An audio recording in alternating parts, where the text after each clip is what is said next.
Assalamualaikum warahmatullahi wabarakatuh.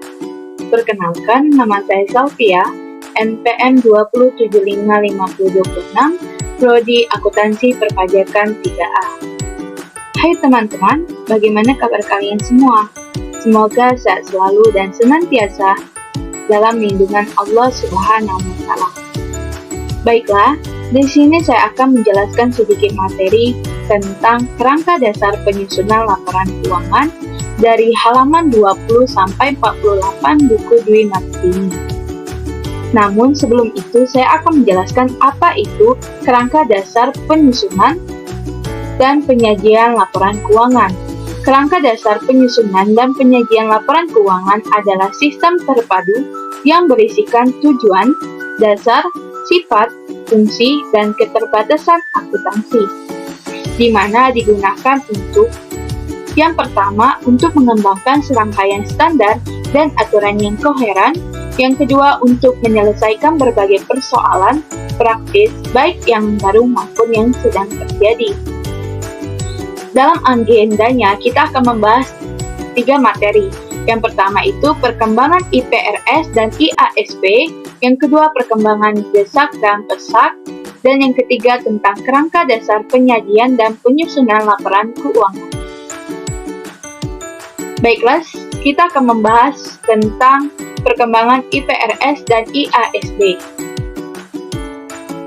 Standar Akuntansi Internasional atau International Financial Reporting Standard atau yang dikenal dengan IPRS sebelumnya bernama IASC.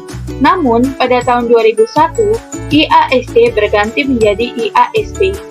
Standar baru yang diterbitkan oleh IASB diberi nama IPRS. Standar akuntansi disusun secara transparan dan akuntabel, sehingga dikenal dengan 2 proses yang memiliki komponen. Yang pertama, Dewan Standar yang independen, yang kedua prosesnya yang teliti, dan yang ketiga bekerja sama dengan investor. Bisa kalian lihat sendiri tabel tentang PSAK dan IPRS yang diadopsi.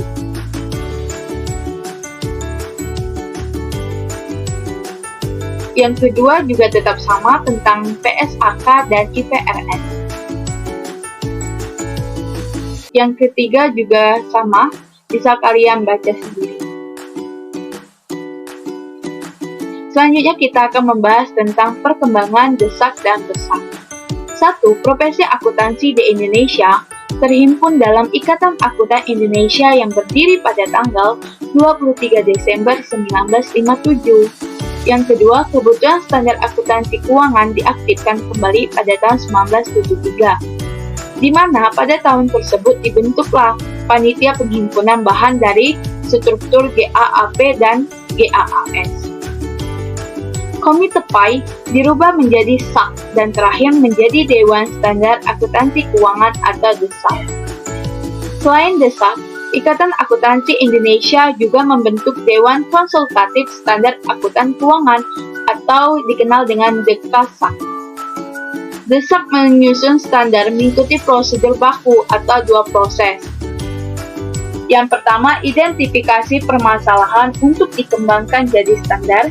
Yang kedua, membentuk tim kecil dalam DESAK. Yang ketiga, melakukan riset terbatas. Dan yang keempat itu lain-lain.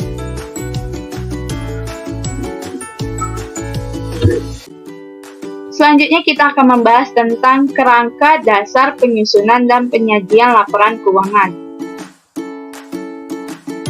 Kerangka dasar penyajian dan penyusunan laporan keuangan dikenal dengan kerangka konseptual, di mana kerangka konseptual adalah konsep yang menjadi dasar penyusunan dan penyajian laporan keuangan dan penyajian laporan keuangan untuk tujuan umum. Kerangka konseptual ditunjuk untuk yang pertama, penyusunan standar akuntansi keuangan dalam pelaksanaan tugasnya, yang kedua, menanggulangi masalah akuntansi yang belum diatur, yang ketiga, auditor dalam memberikan pendapat mengenai apakah laporan keuangan disusun sesuai dengan prinsip akuntansi yang berlaku, dan yang terakhir, untuk para pemakai dalam menafsirkan informasi. Baiklah, selanjutnya kita akan membahas tentang mengapa konseptual bukan merupakan standar akuntansi keuangan. Jawabannya karena dalam hal terjadi pertentangan antara ketentuan standar akuntansi keuangan dengan ketentuan dalam kerangka konseptual, maka ketentuan dalam standar akuntansi keuangan diunggulkan. Penyusunan standar menggunakan kerangka konseptual ini sebagai acuan sehingga diharapkan konflik antara standar dengan kerangka konseptual akan berkurang dengan berjalannya waktu. Selanjutnya, untuk kerangka konseptual menurut PSAK terdiri atas yang pertama penggunaan laporan keuangan, yang kedua tujuan laporan keuangan, yang ketiga asumsi dasar, keempat karakteristik kualitatif, yang kelima konsep pengakuan dan pengukuran unsur laporan keuangan, dan yang terakhir tentang konsep pemeliharaan modal. Kita membahas tentang penggunaan laporan keuangan. Yang pertama itu ada investor, yaitu menilai entitas dan kemampuan entitas membayar dividen di masa mendatang. Yang kedua karyawan, yaitu kemampuan memberikan balas jasa, manfaat pensiun, dan kesempatan kerja. Yang ketiga yaitu pemberi jaminan, yaitu kemampuan membayar utang dan bunga yang akan mempengaruhi keputusan apakah akan memberikan pinjaman. Yang keempat itu ada pemasok dan kreditur lain, yaitu kemampuan entitas membayar liabilitasnya pada saat jatuh tempo. Yang kelima ada pelanggan, yaitu kemampuan entitas menjamin kelangsungan hidupnya. Yang keenam ada pemerintah, yaitu menilai bagaimana alokasi sumber daya. Dan yang terakhir ada masyarakat, yaitu menilai tren dan perkembangan kemakmuran entitas. Selanjutnya kita akan membahas tentang tujuan laporan keuangan. Tujuan laporan keuangan adalah menyediakan informasi yang menyangkut posisi keuangan, kinerja, serta perubahan posisi keuangan yang bermanfaat bagi sebagian besar pemakaian dalam pengambilan keputusan ekonomi. Selanjutnya, asumsi dasar. Untuk asumsi dasar, dalam penyusunan laporan keuangan yang digunakan sebagai konsep dasar yang melandasi penyusunan laporan keuangan. Asumsi yang mendasari penyusunan laporan keuangan tersebut yaitu basis aktual. Kelangsungan usaha mengasumsikan bahwa entitas akan melanjutkan usahanya di masa depan. Selanjutnya, untuk karakteristik kualitatif dibagi menjadi 4, yaitu dapat dipahami, relevan, keandalan, dan dapat dibandingkan. Di mana untuk dapat dipahami, para pemakai laporan keuangan diasumsikan memiliki pengetahuan yang memadai tentang aktivitas ekonomi, bisnis, akuntansi, serta kemauan untuk mempelajari informasi. Yang kedua, informasi dikatakan relevan jika informasi tersebut mempengaruhi keputusan ekonomi pemakai sehingga dengan membantu mengevaluasi peristiwa masa lalu, masa kini, atau masa depan. Yang ketiga, informasi memiliki kualitas andal jika bebas dari pengertian yang menyesatkan, di mana kesalahan material dan dapat diandalkan pemakaiannya sehingga penyajian yang tulus dan jujur. Yang terakhir, dalam praktek keseimbangan atau trade-off di antaranya berbagai karakteristik kualitatif sering diperlukan.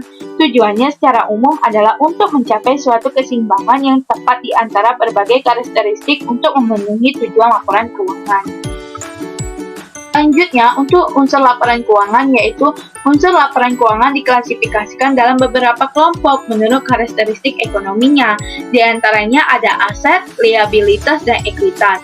Unsur yang berkaitan dengan pengukuran kinerja dan laporan laba rugi komprehensif adalah penghasilan dan beban. Sedangkan penyajian dalam neraca dan laporan laba rugi komprehensif memerlukan proses subklasifikasi lebih detail tergantung kebutuhan penggunaan dan pengambilan keputusan. Baiklah, selanjutnya kita akan membahas tentang konsep pengakuan dan pengukuran unsur laporan keuangan. Pengakuan atau recognition merupakan proses penentuan apakah suatu pos yang memenuhi definisi unsur dinyatakan neraca atau laporan laba rugi komprehensif. Pengakuan menentukan waktu atau saat suatu pos akan ditentukan sehingga membawa konsekuensi atas transaksi tersebut harus dilakukan. Pos yang memenuhi definisi suatu unsur laporan keuangan seperti ada dua. Yang pertama, ada kemungkinan bahwa manfaat ekonomi yang berkaitan dengan pos tersebut akan mengalir dari atau ke dalam entitas. Yang kedua, pos tersebut mempunyai nilai atau biaya yang dapat diukur dengan andal. Ada pertanyaan, suatu pos yang memiliki karakteristik tetapi tidak dapat memenuhi kriteria, apakah pengakuannya tetap perlu diungkapkan? Jawabannya ya, karena pengakuannya perlu diungkapkan dalam catatan, materi penjelasan, atau schedule tambahan. pengungkapan ini dapat dibenarkan jika pengetahuan mengenai pos tersebut dipandang relevan untuk mengevaluasi posisi keuangan, kinerja, dan perubahan posisi keuangan suatu entitas pada pemakai laporan keuangan. Selanjutnya, kita akan membahas tentang pengukuran unsur laporan keuangan. Pengukuran adalah proses penetapan jumlah uang untuk unsur laporan keuangan yang disajikan dalam neraca dan laporan laba-rugi komprehensif. Dasar pengukurannya itu ada 4. Yang pertama, biaya historis, atau adalah biaya perolehan pada tanggal transaksi. Yang kedua, biaya kini, yaitu current cost, adalah biaya yang seharusnya diperoleh saat ini atau pada saat pengukuran. Yang ketiga, yaitu nilai realisasi atau penyelesaian, adalah nilai yang dapat diperoleh dengan menjual aset dalam pelepasan normal. Dan yang terakhir yaitu nilai kini, yaitu arus kas masuk neto di masa depan yang didiskontokan ke biaya kini dari pos yang diharapkan dapat memberikan hasil dalam pelaksanaan usaha normal. Terus dasar pengukuran yang lazim yaitu biaya historis yang biasanya digabungkan dengan dasar pengukuran lainnya. Yang terakhir kita akan membahas tentang konsep pemeliharaan modal, di mana konsep pemeliharaan modal dibagi menjadi 2, yaitu pemeliharaan modal keuangan dan pemeliharaan modal fisik. Pemeliharaan modal keuangan menurut konsep modal keuangan, modal adalah aset neto atau ekuitas entitas, yaitu uang dan daya beli yang diinvestasikan. Pemeliharaan modal keuangan dapat diukur baik dalam satuan meteran nominal atau dalam satuan daya beli yang konstan. Sedangkan pemeliharaan modal fisik, menurut konsep modal fisik, modal dipandang sebagai kapasitas produktif suatu entitas yang didasarkan pada hasil output per hari. Laba hanya diperoleh jika kapasitas produktif pada akhir periode melebihi kapasitas produktif fisik pada awal periode.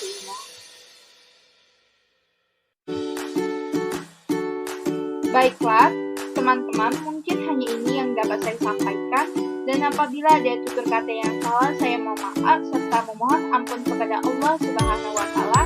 Semoga apa yang saya sampaikan bisa bermanfaat. Sekian, wassalamualaikum.